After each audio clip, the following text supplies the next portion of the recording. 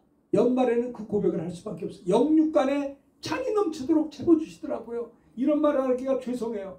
성도는 다 힘든 나 혼자 넘친다고 하는 게 말이 돼요.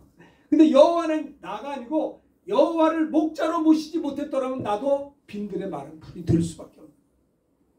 다윗도 기가 막힌 상황에서 내 자리 여호와가 나의 목자이시기 때문에 내 평생의 선하심과 인자하심이 반드시 나를 따르니 내가 여호와의 집에 영원히 살리로다.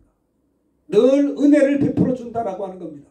쉴 만한 물가로 성령으로 인도하시고 푸른 풀밭으로 말씀으로 역사하시고 성령으로 역사하시고 늘 은혜를 베풀어 주셔서 내 평생의 선하심과 인자하심이 반드시 나를 따르니 내가 여호와의 집에 영원히 살리로다.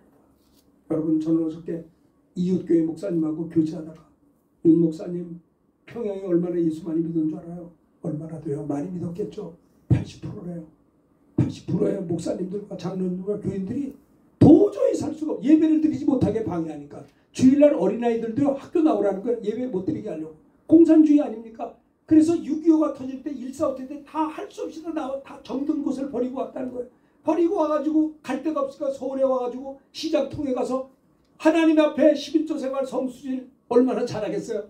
돈을 많이 벌어서 상권을 다 거머쥐었어. 그리고 그거 가지고 내가 내 집 짓고 산 게 아니라 예배당을 다 줬다니까. 예배당을 먼저 그의 나라와 그 일을 구했더니 서울 보구마 민족 보구마가 되어서 이 마지막 때 선교 대국 70년밖에 안 된 우리나라가 3만 5천 명의 선교 대국이 됐잖아요. 그래서 우리는요, 북한의 성도들에게 빚진자가 된 거예요. 우리가 큰 소리 칠 것도 없어요. 그들 때문에 이 남한이 복받았으니 이제 남한이 불쌍한 저 북한 동포들을 향해서 기도하고 이제 통일되면 가서 예배당도 짓고 복음으로 통일돼야 돼요. 전쟁 나지 않고. 이를 위해서 기도해야 될 것입니다. 다시 한번 얘기합니다. 여러분들의 목자는 누구십니까? 누구세요? 한번 얘기해 보세요. 여러분의 목자는 누구요? 여러분들은 누구 얘기 듣고 삽니까? 그분하고 연결되어 있습니까? 그분의 소리가 귀에 들려옵니까? 양이 병들면 목자의 음성이 안 들린대요. 병들어서. 내가 왜 주의 음성 못 듣냐? 내가 병들어서 그래요. 내가 교만해서, 내가 죽지 않아서. 안 되는 거예요. 네? 하나님 제일주의로 안 살아요. 너희는 먼저 그의 나라와 그 일을 구하라. 하고 싶은데 안 돼. 왜요? 내가 살아서 그럴 거예요. 내가 죽어야 돼요. 저도요, 목사지만 내 삶의 모든 영역이 다 죽어야 돼요. 모든 영역에 그분의 음성이 들려와야 돼요. 그럴 때 내가 부족함이 없습니다. 내 잔이 넘치나이다. 승리하는 설날 주간 귀한 새해가 되시기를 주님의 이름으로 축원합니다. 이 말씀 들은 걸 생각하면서 주는 나를 기르시는 목자의 찬송을 부르도록 하겠습니다. 570장이거든요. 찬송가